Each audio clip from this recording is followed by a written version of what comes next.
ಭಾರತದ ವೀರರ ಕಥೆ ಹೇಳಲು, ದೇಶ ಪ್ರೇಮ ಎಲ್ಲರ ಮನಸ್ಸಲ್ಲಿ ಮೂಡಿಸಲು ತರುತ್ತಿದ್ದೇವೆ ಕ್ರಿಶ್ ಮತ್ತು ಪಾಲ್ಟಿ ಬಾಯ್.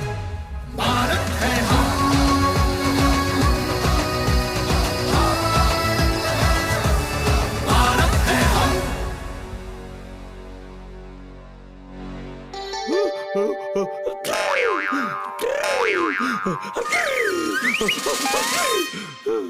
ಕ್ರಿಶ್, ನಿನ್ನ ಜಾದು ಕಷಾಯ ಎಷ್ಟೊತ್ತಿಗಾಗುತ್ತೆ?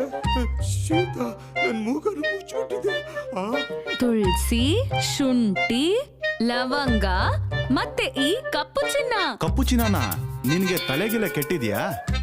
ಚಿನ್ನ ಎಲ್ಲಿ ಕಪ್ಪುಗಿರುತ್ತೆ? ಇದು ಕಪ್ಪು ಚಿನ್ನ. ಅಯ್ಯೋ, ಇದಂತೂ ಕರಿಮೆಣಸು. ಮತ್ತೆ ಒಂದ್ ಕಾಲದಲ್ಲಿ ಇದ್ರ ಬೆಲೆ ಚಿನ್ನದಷ್ಟೇ ಇತ್ತು. ಮತ್ತೆ ಇದನ್ನ ಬ್ರಿಟಿಷರಿಂದ ಕಾಪಾಡೋದಕ್ಕೆ ಕೇರಳದ ಸಿಂಹ ಅವರು ಅತಿ ದೊಡ್ಡ ಯುದ್ಧ ಮಾಡಿದ್ರು. ಕೇರಳದ ಸಿಂಗಂ ಯಾರು ತ್ರೇಶ್? ನಮಿಗೂ ಅವ್ರ ಕತೆನ ಹೇಳು. ಸಂಸ್ಕೃತಿ ಸ್ಟೋರಿ ಮೋಡ್ ಆನ್.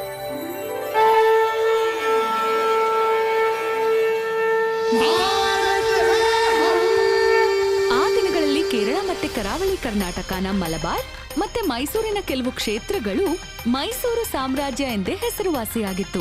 ಮಲಬಾರಲ್ಲಿ ಕೋಟಯಂ ಅನ್ನೋ ಒಂದು ಸಣ್ಣ ರಾಜ್ಯವಿತ್ತು. ಮತ್ತೆ ಇದೇ ಕೋಟಯಂ ರಾಜ್ಯದಲ್ಲಿ ವಾಸವಾಗಿದ್ರು ಕೇರಳದ ಸಿಂಹ. ಇವರನ್ನ ಜನ ಕೇರಳ ವರ್ಮ ಅಥವಾ ಪರಶಿ ರಾಜ ಅನ್ನೋ ಹೆಸರಿಂದಾನು ಕರೀತಾ ಇದ್ರು. ಅವರ ಜನನ 3 ಜನವರಿ 1753ರಲ್ಲಾಗಿತ್ತು. ತಮ್ಮ ರಾಜ್ಯದ ದೇವಿ ತಾಯಿ ಮೃದಂಗ ಶೈಲೇಶ್ವರಿಯ ಪರಮ ಭಕ್ತರಾಗಿದ್ರು. ತಾಯಿ ಮೃದಂಗ ಶೈಲೇಶ್ವರಿಯ ಕೃಪೆಯಿಂದ ಕೊಟ್ಟಯಂನ ಭೂಮಿಯಲ್ಲಿ ಕಪ್ಪು ಚಿನ್ನ ಬೆಳೆಯುತ್ತೆ. ಅದನ್ನ ಪಡೆಯೋದಕ್ಕೋಸ್ಕರ ಆಂಗ್ಲರು ಮತ್ತೆ ಮೊಘಲರು ಬಂದು ನಮ್ಮ ಮೇಲೆ ದಾಳಿ ಮಾಡ್ತಿರ್ತಾರೆ. ನಾವೊಬ್ರಿಗೆ ಯಾವತ್ತೂ ಯಾವ ತೊಂದರೆನೂ ಕೊಟ್ಟಿಲ್ಲ. ನಾವಂತೂ ಶಾಂತವಾಗಿ ವ್ಯಾಪಾರ ಮಾಡೋದಕ್ಕೆ ತಯಾರಿದ್ದೀವಿ.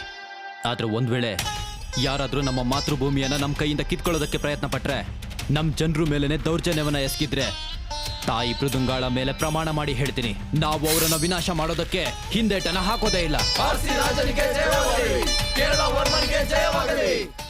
ಎಲ್ಲಿ ಕೇರಳ ವರ್ಮ ತಮ್ಮ ಮಾತೃಭೂಮಿಯನ್ನ ರಕ್ಷಣೆ ಮಾಡೋದಕ್ಕೆ ಹೊರಟಿದ್ರು, ಅಲ್ಲೇ ಅವರ ಚಿಕ್ಕಪ್ಪ ವೀರವರ್ಮ ಅವರು ತಮ್ಮ ದುರಾಸೆಯ ಕಾರಣದಿಂದಾಗಿ ಅವರ ವಿರುದ್ಧವೇ ಹೋಗಿ ಈಸ್ಟ್ ಇಂಡಿಯಾ ಕಂಪನಿ ಜೊತೆ ಕೈ ಜೋಡಿಸಿದ್ರು.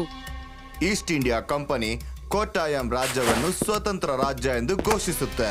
ಮತ್ತೆ ನೀವಾಗ್ತೀರಾ ಅದರ ಹೊಸ ರಾಜ. ನಿಮಗ್ ಗೊತ್ತಾ ಇದಕ್ಕೋಸ್ಕರ ನೀವೇನ್ ಮಾಡ್ಬೇಕು ಅಂತ? ಇದಕ್ಕೆ ಬದಲಾಗಿ ನಾವು ಈಸ್ಟ್ ಇಂಡಿಯಾ ಕಂಪನಿಯವ್ರಿಗೆ ದೊಡ್ಡ ಮೊತ್ತವನ್ನ ಕೊಡಬೇಕಾಗತ್ತೆ. ನಮಗೊಪ್ಪಿಗೆ ಇದೆ. ನೀವು ಕೇರಳ ವರ್ಮನ ನನ್ನ ದಾರಿಯಿಂದ ದೂರ ಇಡಿ ಸಾಕು. ಆ ಬ್ರಿಟಿಷ್ ಅಧಿಕಾರಿ 3000 ಸೈನಿಕರ ಸೇನೆನ ಕರ್ಕೊಂಡು ರಾಜ ಕೇರಳ ವರ್ಮನನ್ನ ರಾತ್ರಿಯ ಕತ್ತಲಲ್ಲಿ ಬಂಧಿಸೋದಕ್ಕೆ ಅವರ ಮನೆಗೆ ಹೋಗಿದ್ದ. ಆದ್ರೆ ಸರ್, ನಾವು ಪೂರ್ತಿ ಮನೆಯನ್ನ ಹುಡುಕಿದೀವಿ, ಆದ್ರೆ ಕೇರಳ ವರ್ಮ ಎಲ್ಲೂ ಕಾಣಿಸಿಲ್ಲ. ಅಲ್ಲಿರೋ ದೇವಿ ಮೂರ್ತಿ ಕೂಡ ಎಲ್ಲೋ ಕಾಣೆ ಆಗಿದೆ. ಪರವಾಗಿಲ್ಲ, ಓಡೋದ್ರು, ಇದರಿಂದ ತೊಂದರೆ ಆಗಲ್ಲ. ರಾಜ ಸಿಂಹಾಸನ ಈಗ ಖಾಲಿಯಾಗಿದೆ. ವೀರ್ ವರ್ಮ, ಇವತ್ತಿಂದ ನೀವೇ ನೂತನ ರಾಜ. ಧನ್ಯವಾದ. ನಾನು ಕೊಟ್ಟ ಮಾತಂತೆ ನಡ್ಕೊಂಡಿದ್ದೀನಿ, ಆದ್ರೆ ನೀವು ನನಗೆ ಕೊಟ್ಟ ಮಾತಂತೆ ನಡ್ಕೋಬೇಕೀಗ. ವೀರವರ್ಮನವರು ಆದಂತಹ ನಷ್ಟವನ್ನು ತುಂಬಿಸಲು ಕೊಟ್ಟಯಂ ರೈತರಿಗೆ ತೊಂದರೆ ಕೊಡೋದಕ್ಕೆ ಶುರು ಮಾಡಿದ್ರು. ಈ ಚಿಂತೆಯಿಂದ ರೈತರು ತಮ್ಮ ಸಮಸ್ಯೆಯನ್ನು ತಿಳಿಸಲು ಕೇರಳ ವರ್ಮ ಅವರ ಬಳಿಗೆ ಬಂದ್ರು. ಅವರು ಕಾಡಿನಲ್ಲಿ ಶರಣಾಗಿದ್ರು. ಈ ದುರಾಸೆ ಅನ್ನೋದು ನಮ್ಮ ಮನೆಯನ್ನೇ ಒಳಗಿನಿಂದ ನಾಶ ಮಾಡ್ತಾ ಇದೆ. ಆದ್ರೆ ನಾನು ಇದನ್ನ ಬೆಳೆಯೋದಕ್ಕೆ ಖಂಡಿತವಾಗ್ಲೂ ಬಿಡಲ್ಲ. ಇದಕ್ಕಾಗಿ ನಾವು ನಮ್ಮವರ ವಿರುದ್ಧ ಹೋಗೋದಾದ್ರೂ ಸರಿ. ಕೇರಳ ವರ್ಮ ಅವರ ಸಮರ್ಥನೆ ಪಡೆದು ಊರಿನವರಲ್ಲಿ ಹೊಸ ಶಕ್ತಿ ಬಂತು. ಆಗ ಅವರು ಅನ್ಯಾಯದ ವಿರುದ್ಧ ಹೋರಾಡಲು ಶುರು ಮಾಡಿದ್ರು. ಕೇರಳ ವರ್ಮ ಅವರ ಸಹಾಯದಿಂದ ಬ್ರಿಟಿಷರಿಗೆ ಪಾಠ ಕಲಿಸಲು ಶುರು ಮಾಡಿದ್ರು. ಊರಿನವರ ಈ ಶಕ್ತಿ ನೋಡಿ ಬ್ರಿಟಿಷರು ಭಯ ಪಟ್ಕೊಂಡಿದ್ರು. ಅವರು ವೀರವರ್ಮನನ್ನು ಭೇಟಿಯಾಗಲು ಕರೆದ್ರು. ನನ್ಗೆ ಗೊತ್ತಾಗ್ತಿಲ್ಲ ಈ ವಿದ್ರೋಹವನ್ನ ಹೇಗ್ ತಡೆಯೋದು. ನೀವು ಮೊದಲು ಕೇರಳ ವರ್ಮ ಕಥೆನ ಮುಗಿಸಿ, ಆಮೇಲೆ ಇದು ತನಗ್ ತಾನೇ ಮುಗ್ದೋಗುತ್ತೆ. ಆದ್ರೆ ಒಂದು ವಿಷಯ ನೆನಪಿರ್ಲಿ, ಅವನು ಕೊಟ್ಟಯಂನ ದೊಡ್ಡ ಸಿಂಹ. ಅವನ್ನ ಹಿಡಿಬೇಕು ಅಂತಂದ್ರೆ ದೊಡ್ಡ ಬಲೆ ಒಂದನ್ನ ಬೀಸ್ಬೇಕಾಗತ್ತೆ. ನನ್ಗೆ ಕಾಡು ಪ್ರಾಣಿಗಳನ್ನ ಬೇಟೆಯಾಡೋದು ಇಷ್ಟ. ಬ್ರಿಟಿಷರು ಕೇರಳ ವರ್ಮನನ್ನು ಕಾಡಿನಲ್ಲಿ ಹುಡುಕಲು ಶುರು ಮಾಡಿದ್ರು. ಈ ಕಾಡಲ್ಲಿರೋ ಮರಗಳನ್ನೆಲ್ಲ ಕತ್ತರಿಸಿ ಬಿಸಾಕಿ. ಆ ಕೇರಳ ವರ್ಮ ಎಲ್ಲೂ ತಪ್ಪಿಸ್ಕೊಂಡು ಹೋಗ್ಬಾರ್ದು. ಆದ್ರೆ ಕೇರಳ ವರ್ಮನ ಸೈನಿಕರು ಕಾಡಿನಲ್ಲೆಲ್ಲ ಹರಡ್ಕೊಂಡಿದ್ರು. ಬ್ರಿಟಿಷರು ಕಾಡಿಗೆ ಬಂದ ಕೂಡ್ಲೆ ಅವರಿಗೆ ವಿಷಯ ತಿಳಿಸುತ್ತಿದ್ರು. ನನಗೆ ಸೂಚನೆ ಸಿಕ್ಕಿದೆ, ಅವರೆಲ್ಲ ನಮ್ಮ ಬಲೆಗೆ ಬಿದ್ದೆ ಬೀಳ್ತಾರೆ. ಯುದ್ಧಕ್ಕಾಗಿ ತಯಾರಾಗಿ. ಇದ್ಯಾವ ರೀತಿಯ ಶಬ್ದ?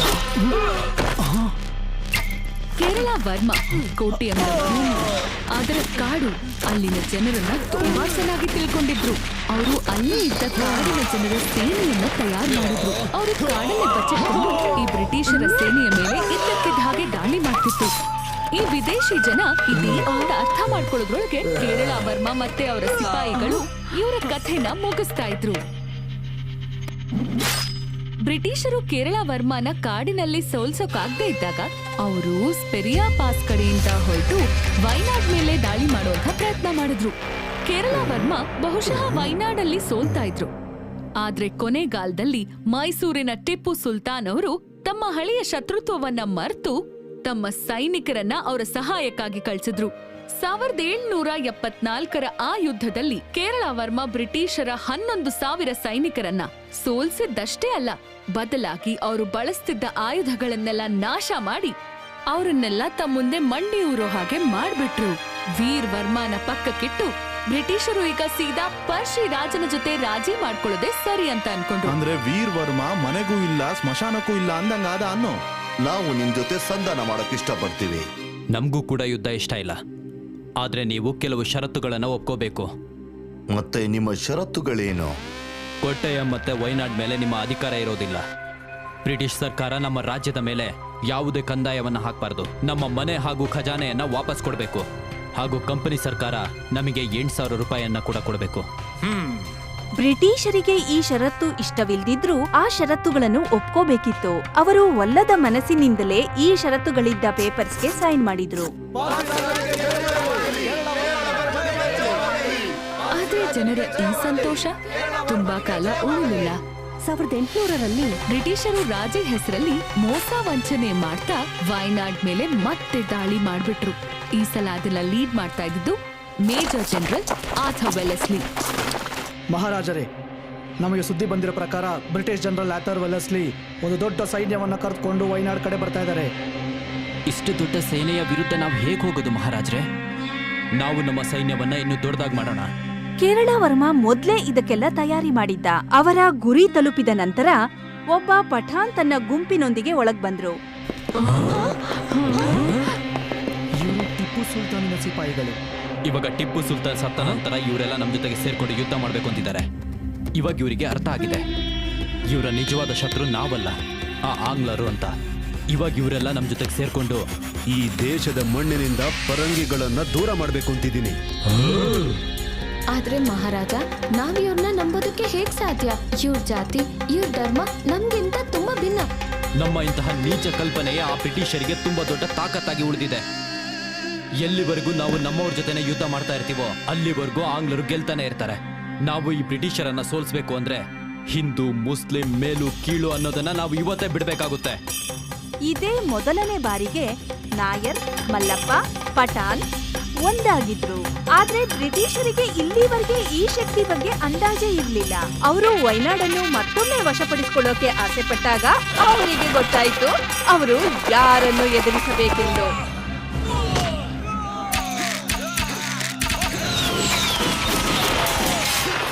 ಇಬ್ಬರ ನಡುವೆ ದೊಡ್ಡ ಯುದ್ಧ ನಡೆಯಿತು.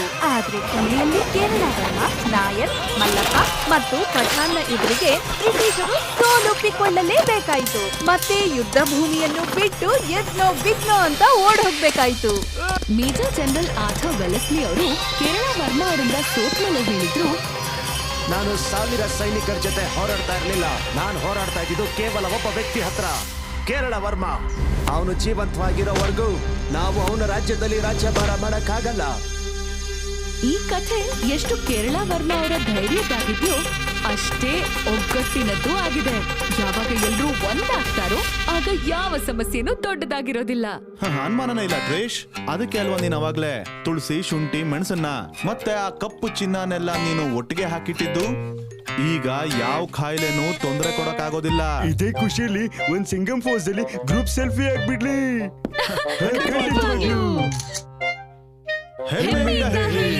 ಭಾರತ್ ಹೈ ಹಮ್.